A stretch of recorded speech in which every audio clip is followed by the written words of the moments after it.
70 के दशक की ब्लॉकबस्टर फिल्म शोले तो आप सभी ने देखी ही होगी। जिस कदर की पॉपुलैरिटी इस फिल्म को मिली थी, उसके सामने किसी और हिंदी फिल्म का टिक पाना आसान नहीं था।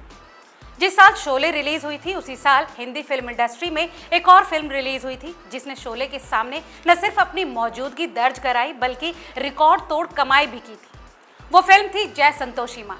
फिल्म को इस तरह का प्यार मिला कि संतोषी माँ पर बने सभी गाने हिंदुस्तान के घर घर में मशहूर हो गए और संतोषी माता का किरदार निभाने वाली एक्ट्रेस अनीता गुहा को लोग भगवान मानने लगे थे।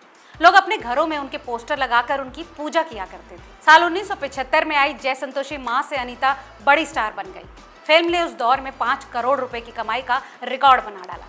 प्रोफेशनल लाइफ में कामयाबी हासिल कर चुकी अनीता की निजी जिंदगी अंतिम समय में मुश्किलों से भरी रही। शादी के कुछ सालों बाद ही उनके पति का निधन हो गया और अनीता अकेली रह गई।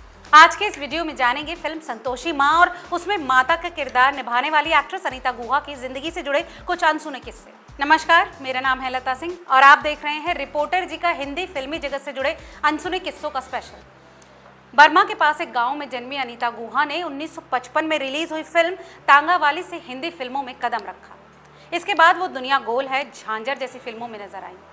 अनीता को शुरुआत में फिल्मों में कोई खास सफलता नहीं मिली। उसके बाद साल 1957 में वक्त ने करवट ली और अनीता को फिल्म मेकर होमी वाडिया ने फिल्म पवन पुत्र हनुमान में सीता का रोल ऑफर किया।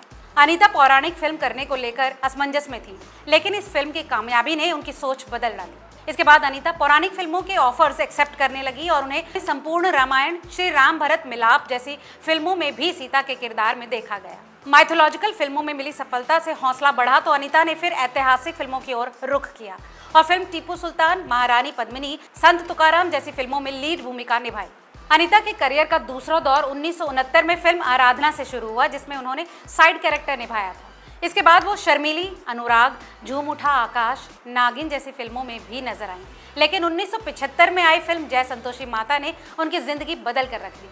फिल्म में उन्होंने संतोषी माता का मुख्य किरदार निभाया था। आपको जानकर हैरानी होगी कि जब अनीता को ये रोल ऑफर हुआ तो वो इसे करना नहीं चाहती थी, क्योंकि वो अपने करियर में कई पौराणिक फिल्में कर चुकी थी और टाइपकास्ट होने के चलते उन्हें दूसरे जॉनर की फिल्में नहीं मिल रही थी। खैर, इस फिल्म के लिए अनीता को बस 10 से 12 दिनों का शूट करना था, क्योंकि फिल्म में उनका रोल बहुत छोटा था। संतोषी माँ फिल्म की शूटिंग के दौरान का भी एक बेहद दिलचस्प किस्सा है। बताया जाता है कि जब पहले दिन अनीता शूट पर पहुंची तो सेट पर काफी हड़बड़ी का माहौल था। फिल्म का बजट कम था, इसलिए मेकर्स जल्द से जल्द शूटिंग पूरी करना चाहते थे। इसी वजह से अनीता सुबह का नाश्ता नहीं कर पाई और शूटिंग शुरू कर दी। काम ज़्यादा होने की वजह से अनीता दोपहर में लंच भी नहीं कर पाई। जब शाम को ये बात डायरेक्टर विजय शर्मा को मालूम चली तो उन्होंने अनीता के लिए तुरंत खाने की व्यवस्था कराई, लेकिन अनीता ने कुछ भी खाने से इनकार कर दिया। उन्होंने शूटिंग के पहले दिन को व्रत की तरह मानकर फिर अन्न ही नहीं खाया। रिपोर्ट्स की माने तो अनीता ने जितने दिनों तक फिल्म की शूटिंग की, उन्होंने उतने दिन तक व्रत रखा। 15 अगस्त 1975 को फिल्म रिलीज हुई, मगर शुरुआती दिनों में फिल्म का हाल बुरा था। एक शो में केवल 56 रुपए की, दूसरे शो में 64 और तीसरे शो में केवल 100 रुपए की कमाई हुई।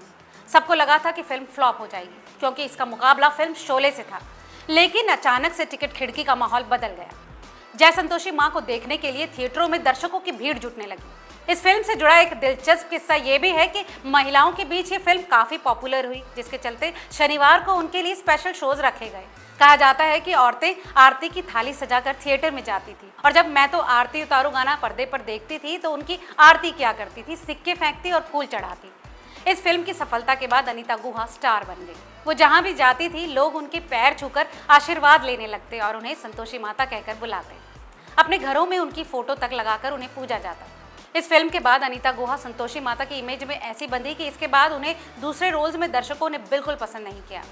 यही वजह रही कि कुछ फिल्मों के बाद अनीता ने फिर फिल्मी दुनिया छोड़ दी और अकेले जिंदगी बिताने लगी। अनीता गुहा की आखिरी फिल्म साल 1991 में रिलीज हुई लखपति थी। निजी जिंदगी की बात करें तो अनीता गुहा के लिए अंतिम समय काफी मुश्किलों भरा रहा। बढ़ती उम्र में उन्हें ल्यूकोडर्मा बीमारी ने घेर लिया। इस बीमारी में पूरे शरीर पर सफेद दाग धब्बे पड़ जाते हैं। अनीता के चेहरे पर भी दाग धब्बे हो गए, जिससे वो डिप्रेशन में चली गई। उन्होंने घर से निकलना, लोगों से मिलना जुलना बेहद कम कर दिया। चेहरे के दाग धब्बे छुपाने के लिए अनीता गुहा मेकअप किया करती थी। यहाँ तक कि उन्होंने अपने रिश्तेदारों से ये तक कह दिया था कि उनके अंतिम संस्कार से पहले उनका मेकअप जरूर किया जाए, ताकि कोई भी उनके दाग धब्बे न देख पाए। 20 जून 2007 को मुंबई में अनीता ने 67 साल की उम्र में कार्डियक अरेस्ट के चलते दम तोड़ दिया। उनकी आखिरी इच्छा के मुताबिक अंतिम संस्कार से पहले उनके चेहरे पर मेकअप किया गया। यही थी रिपोर्टर जी की खास पेशकश फिल्म जय संतोषी मां और उसकी एक्ट्रेस अनीता गुहा पर। आपको ये आज का वीडियो कैसा लगा हमें कमेंट करके ज़रूर बताएं और ऐसी तमाम और दिलचस्प खबरों के लिए देखते रहिए रिपोर्टर जी।